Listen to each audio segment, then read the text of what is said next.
And welcome back for another episode of the SEC Sports Guys. I'm your host, Hunter Ames, joined here with the coach, Brandon Carden, and Jason Lee.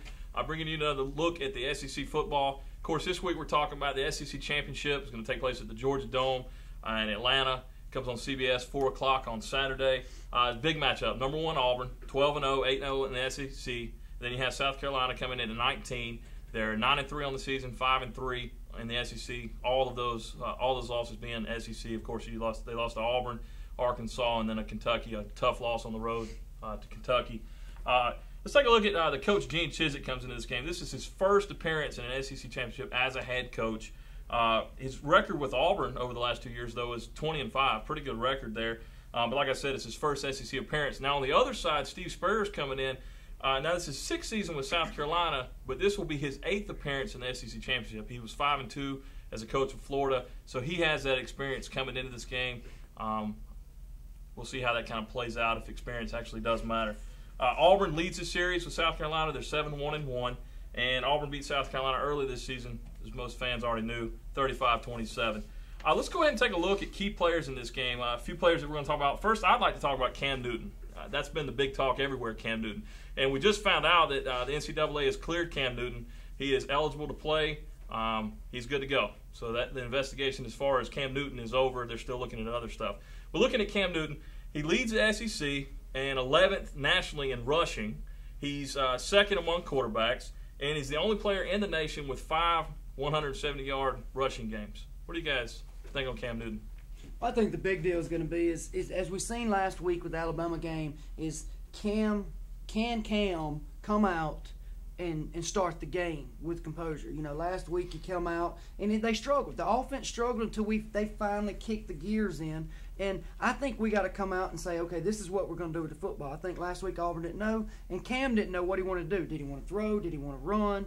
You know, we got to figure out what we're going to do, and that depends on Cam. If he can get going, I think he's going to do good. If not, I think he's going to struggle a little bit. I think he may struggle a little bit like he did the first half against Alabama.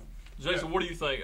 The defense for South Carolina, what are they going to have to do to slow him down? I think it starts with the defensive line. I think Alabama showed a little something with their defensive line, the schemes that they took. They really got a lot of pressure on Auburn's offensive line, which was really the first time we've seen that all year. So we definitely have to get South Carolina's definitely got to get a lot of penetration into that offensive line, keep Cam Newton contained within the tackles, and a lot of defensive coordinators now have been putting a linebacker spy on Cam Newton. You can do that as long as you keep him contained. If he gets outside the tackle box, it doesn't matter if you have 1, 2, 3 spies on him.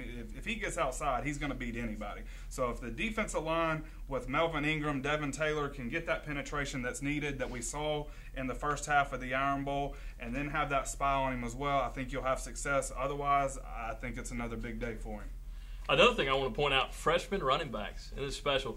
You got Michael Dyer for Auburn, and then you got Marcus Lattimore for South Carolina. Both of them freshmen. Both of them had stellar years.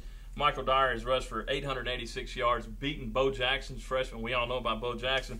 And then Marcus Lattimore, he's one of the top running backs to ever play at South Carolina at this point. He holds a single-season record for the school, and he's only with 19 touchdowns. And he only needs one more to tie Reggie Cobb, who from Tennessee, that holds that record to take the SEC freshman record. What do you guys think about these two running backs? Well, you know, I think that you got to look at Dyer and what type of runner Dyer is. Dyer hits the hole, hits it quick, and he's got great vision. You know, Lattimore, he's more of a guy.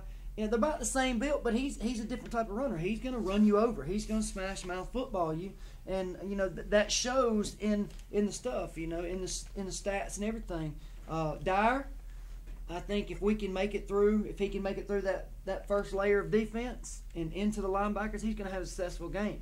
And I think Lattimore, if his injuries hold up, you know, if his body holds up, I think they're both going to have a big game. I really do.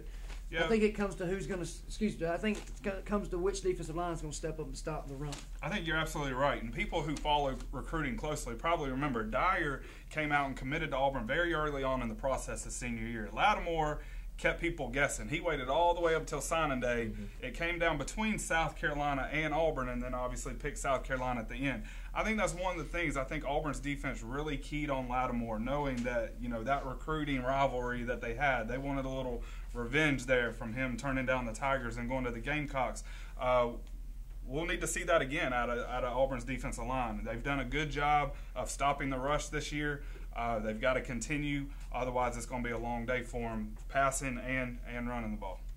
I know before the show you were talking about Lutzenkirchen and how he was going to be a key component in this game. And he doesn't get the ball a lot, but he gets it when it matters. Tell us about Lutzenkirchen. Well, you know, he is Auburn's hiding offensive player, and you know, me and you've talked about this. He's really Auburn's go-to guy. We get down in that red zone, and it's like, okay, it's Cam Newton going to run, it's Dyer going to run. You know, it may be McCaleb going to run the sweep, and then all of a sudden we do the play-action pass, and there he is in the end zone, in the corner of the end zone, making a touchdown. You know, I mean, we've said that for weeks, that's the guy that somebody's going to have to look out for. And I think South Carolina will key on him a little bit more. Yeah. I want to switch over to South Carolina's offense. Alshon Jeffries, who's not talking about him. Alshon Jeffries broke the school record, Signal Seekers record, with 1,351 yards. It leads the SEC and ranks 5th in the nation per receiving yards per game. Tell us more about Alshon. You know, in the first game against Auburn, he had 9 catches for 192 yards. That line sounds familiar. We saw it out of Julio Jones last week in the Iron Bowl against Auburn.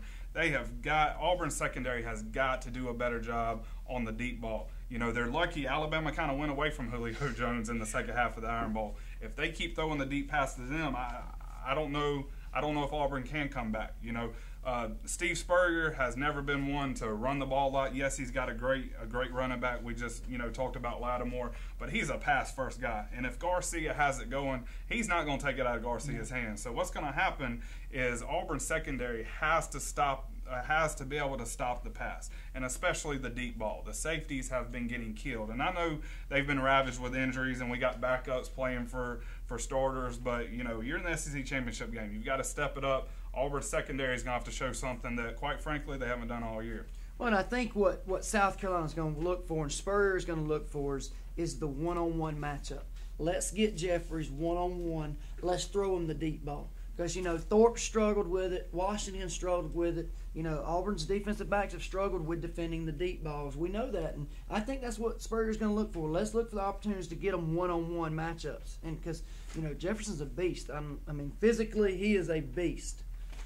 I want to talk quickly about South Carolina's defense. I was trying to break it down for one specific player. And we did. You talked about Melvin Ingram and Devin Taylor a little bit earlier. Those two combined for 15.5 sacks this year. South Carolina leads the nation with 39 sacks as a whole this season. Also noted they had 6 defensive touchdowns, including 5 interceptions and a fumble. How's that going to trip up Cam Newton in this game? Well, I think it's like Jason talked about earlier. I think what the defensive plan is going to be, if they're smart, they're going to put a linebacker to spy on Newton. They're going to isolate Newton, and they're going to say, look, you go where he goes, and you stay with him. And like Jason said, if Cam gets past that linebacker, he's going to be gone, I believe.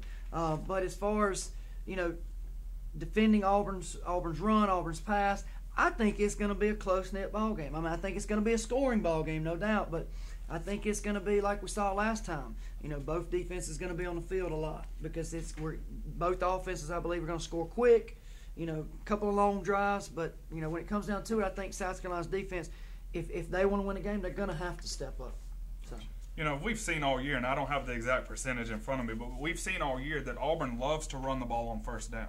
So whether it's a quarterback run with Cam, whether it's handing off to Dyer, McCaleb, whoever's in there at running back, they love to run the ball on first down. If South Carolina can get minimal yards or lost yards on first down, that creates a second and long, completely changes the offensive playbook for Malzahn calling plays for Cam Newton. You know, if you stop on first down and it's second and long, whether it was, you know, minimal yards or loss of yards, like I said, you know Cam's going to come out second down throwing the ball. So if they can win the first down, I think they've got a chance. But if you let Auburn second and short, third and short, they're going to eat you alive. They've got too many options within that short yardage playbook. You've got to keep them spread out. You've got to keep them back and not let them move the chains, especially on first down there. My favorite part of the show right now, and we're closing out the show, prediction time. Jason, who do you have? Well, I think it's going to come as we talked about earlier. I think it's going to come down to both defensive lines getting pressure on the quarterback, not keeping containment. Auburn's defensive line has got to keep Garcia contained, get pressure on him, much like they did against McElroy. Same thing for South Carolina. We beat that like a dead horse. In the end, it's in a dome. We're on AstroTurf, so that tells you that it's going to be a quicker game. The Stars are really going to showcase themselves. It's going to be a fast-paced game. I've got a high score, and in a high score, I think Auburn outscores South Carolina's offense. I've got Auburn 41-27 over South Carolina. What I'm looking at is I think it's going to be a close game. I don't really have a feeling whether it's going to be high scoring or low scoring. I just think it's going to be a close game no matter what it is. I had a prediction in my head, but I'm sitting here, as we're going through all this, and as I'm thinking, I change it. I think it's going to be a 3-point game.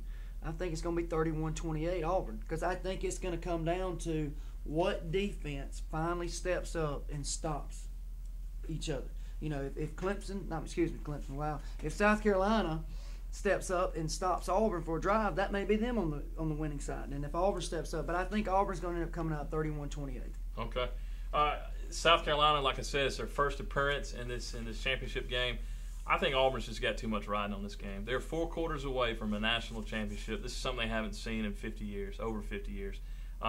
I think Auburn's going to win this game. I've got Auburn 38-27. They're just going to prove too much for South Carolina. And it might happen. It's probably going to happen in the second half. It'll be a close game. South Carolina might be up by 2 scores in the first half. That's what we've seen all season. But I think Auburn pulls out, and they take it by 11 points. Again, I'm your host, Hunter Ames, Jason Lee, and the coach. And we'll see you guys for a post-game look at the SEC Championship. Also, stay tuned. We'll take a look at all of the SEC teams that will be playing in the bowl games. We'll break down each game and look more in depth into those games. Thanks again to Hibbett Sports, our sponsor, Eddings Electronics, and we'll see you guys next time.